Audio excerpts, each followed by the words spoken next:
Akwaba, do Badwam TV, Badwam Health Tips, so. Now what you mun komo nyina no allergic conjunctivitis.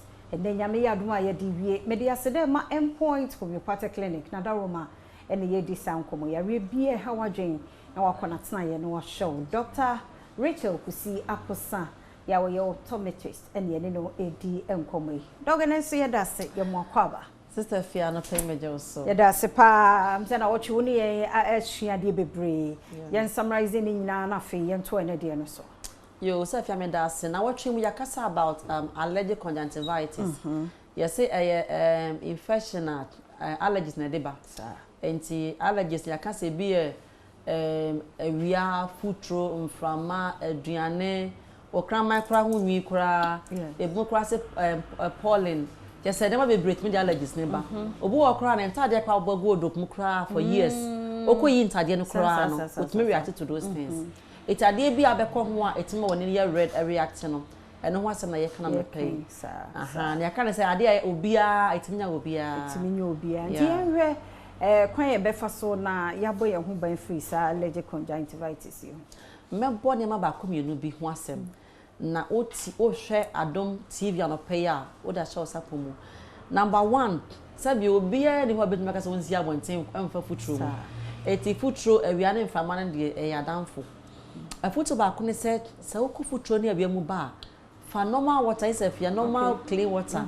For what she were name.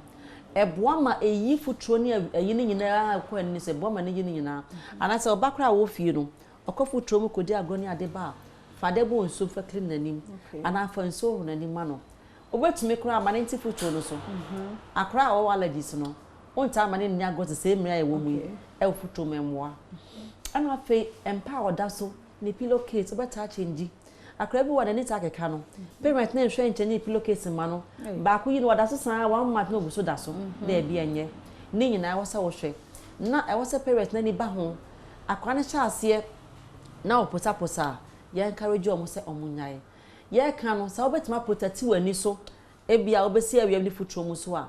Protection so ebeboa. Okay. Like I say, ya take foot on it, Sanya Mama. Okay. Near Tisso. To work up protection is a bed J lens, I space Ashana. And no see another one. Yes. Protection is a word Juma Oyeno. There be a yaka will be a timina will be a but wono.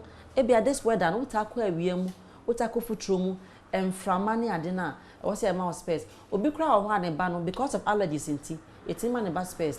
Because I know. Foot only I didn't call any so to make cry. It yet made the manner for protection. Uduni penny face one like I say. Okay. I come. Okay. One more ye na dear new man near dear no so moon be. Na dear ya word that for near dino almost a moon protection. Okay. Or more dear yet is allergist no allergist is one. And right will be back clinic or a welder. I that they actually so 4 times. Nani back on and the handing out Mr. Scar. A also. It was the 5th time or the penny na uni back na day. Say what you my world Juma. I don't know protective when you know. Well, it's year can yes when you can near. Also protected. Now that chance some penny feels no. For second show sir. And then so my number no na ya dofoni ya tiefo na otwe mu nyina ye hwe ye tie ye no bia na obi bibi kire na adwen ye musa. O timi afro no achi no. So if me that say number of from me so ye 0244 982821 0244 982821. Say Dr. Rachel Kusi Aposa wo hwe echi ha dia space ahodo types bia bi wom na nyina ekwana no ho nyina ye office ani mo nto bia nso wani bra ha na check ma say kama say na beboa what ya say nya space bia na ahye one day be treat about it nya so share ya no ato keke e wo mote tia ha na edi besi share point wo ba bia borum ekwohwe opomuden the number is 0244867068 midi afia amankwa tamaklum the team na say na wotwe besim se ye wonkwa ne ahodene a ebetwa